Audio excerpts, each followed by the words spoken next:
ಲಕ್ಷ ಕಲ್ಪವೃಕ್ಷ ಯೋಜನೆಯಡಿ Rotary club ವತಿಯಿಂದ ರೈತರಿಗೆ ಉಚಿತವಾಗಿ ಹೈಬ್ರಿಡ್ ತೆಂಗಿನ ಗಿಡಗಳನ್ನು ಚಿಕ್ಕಬಳ್ಳಾಪುರ ತಾಲೂಕಿನ ಚಿಕ್ಕನಹಳ್ಳಿಯಲ್ಲಿ ವಿತರಣೆ ಮಾಡಲಾಯಿತು. ರೈತರಿಗೆ ಆದಾಯ ಹೆಚ್ಚಿಸುವ ಉದ್ದೇಶದಿಂದ ಲಕ್ಷ ಕಲ್ಪವೃಕ್ಷ ಯೋಜನೆಯನ್ನು ರೋಟರಿ ಕ್ಲಬ್ ವತಿಯಿಂದ ಹಮ್ಮಿಕೊಳ್ಳಲಾಗಿದ್ದು, ಈಗಾಗಲೇ ರಾಜ್ಯದ ಹಲವೆಡೆ ಹೈಬ್ರಿಡ್ನ ತೆಂಗಿನ ಗಿಡಗಳನ್ನು ಉಚಿತವಾಗಿ ರೈತರಿಗೆ ವಿತರಿಸಿ ಹಲವು ಮಾರ್ಗದರ್ಶನಗಳನ್ನು ನೀಡಿದ್ದಾರೆ. ಈ ಕಾರ್ಯಕ್ರಮ ಕಾಮಧೇನು ಕಲ್ಪವೃಕ್ಷ ಅಂತ ಹೇಳಿ ಇದು ರೋಟರಿ ಜಿಲ್ಲೆ ವತಿಯಿಂದ ಸುಮಾರು ಈಗ ಒಂದು 4-5 ತಿಂಗಳಿಂದ ನಡೀತಾ ಇದೆ. ಅದರ ಭಾಗವಾಗಿ ನಾವು ಮೊನ್ನೆ ನೆಲಮಂಗಲದಲ್ಲಿ ಕೂಡ ಒಂದು 600 ಸಸಿಗಳನ್ನು ಕೊಟ್ಟಿದ್ದೀವಿ. ಇವತ್ತು ಇಲ್ಲಿ ಈ ಗ್ರಾಮಕ್ಕೆ ಬಂದಿದ್ದೀವಿ. ಇಲ್ಲಿ ಕೂಡ ಒಂದು 50-60 ಸಸಿಗಳು ಇದೇ ಥರ ಎಲ್ಲ ಕಡೆ ಕೂಡ ಕೊಡಬೇಕು.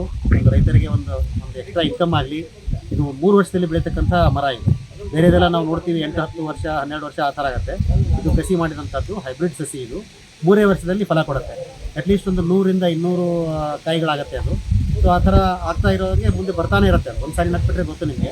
ಅದನ್ನು ಚೆನ್ನಾಗಿ ಆರೈಕೆ ಮಾಡಿ ಬೆಳೆಸಿದ್ರೆ ಬೇಗ ಫಲ ಕೊಡುತ್ತೆ.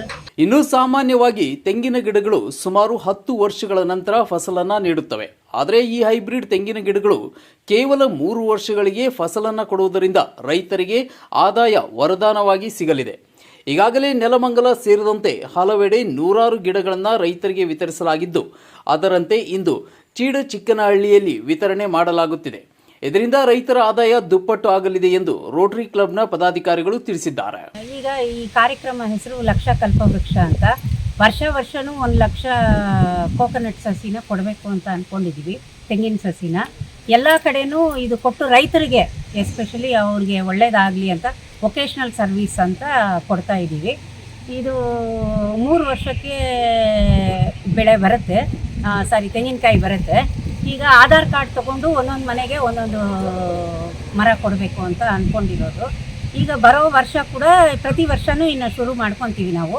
ಪ್ರತಿ ವರ್ಷವೂ 1 ಲಕ್ಷ ಗಿಡ ಕೊಡಬೇಕು ಅಂತ. ಈಗ ಈ ವರ್ಷ ಎಷ್ಟಾಗುತ್ತೋ ಎಷ್ಟು ಜನಕ್ಕೆ ಸಿಗುತ್ತೋ ಮಿಕ್ಕವ್ರಿಗೆ ವರ್ಷ ನಾವು ಕೊಡ್ತೀವಿ. ಈಗ ಈ ಆಧಾರ್ ಕಾರ್ಡ್ ಕೊಟ್ಟ ಮೇಲೆ ಅವ್ರದ್ದು ನಾವು ಅಡ್ರೆಸ್ ತೊಗೊಂಡು ಮತ್ತೆ ವಾಪಸ್ ಬಂದು ಒಂದಷ್ಟು ದಿನ ಆದಮೇಲೆ ಹೇಗೆ ನಡೀತಾ ಇದೆ, ಅದು ಬೆಳೀತಿದೆಯಾ ಇಲ್ವಾ, ಸರಿಯಾಗಿ ನೋಡ್ಕೊತಿದ್ದಾರಾ ಇಲ್ವಾ ಎಲ್ಲ ಚೆಕ್ ಮಾಡಿಬಿಟ್ಟು. ಇನ್ನು ಇದೇ ಸಂದರ್ಭದಲ್ಲಿ ಶಿಲ್ಪಗೌಡ ಮಾನವ ಹಕ್ಕುಗಳ ಆಯೋಗದ ಜಿಲ್ಲಾ ಮಹಿಳಾ ಅಧ್ಯಕ್ಷರು, ಕೃಷ್ಣಪ್ಪ ಟಿಆರ್ ಮಾನವ ಹಕ್ಕುಗಳ ಆಯೋಗದ ಜಿಲ್ಲಾಧ್ಯಕ್ಷರು, ಅಪರ್ಣಾ ಕನಂಪಲ್ಲಿ ಮಾಜಿ ಅಧ್ಯಕ್ಷರು, ವಿದ್ಯಾಧರ್ ಕುಲಕರ್ಣಿ, ಕೃಷ್ಣಮೂರ್ತಿ ಕನಂಪಲ್ಲಿ, ದುರ್ಗಾ ಪ್ರಸಾದ್, ರೋಟರಿ ಬೆಂಗಳೂರು ವಿದ್ಯಾರಣ್ಯಪುರ, ನಿಖಿಲ್ ಜ್ಯೋತಿ, ಲೋಕೇಶ್ ಬಾಗೇಪಲ್ಲಿ, ಅಂಬರೀಶ್, ಅರುಣ್, ಮೋಹನ್ ಕುಮಾರ್, ತಮ್ಮೇಗೌಡ ರೆಡ್ಡಿ, ಸವಿತಾ, ರೋಟರಿ ಕ್ಲಬ್ನ ಇತರ ಸದಸ್ಯರು ಭಾಗಿಯಾಗಿದ್ದರು.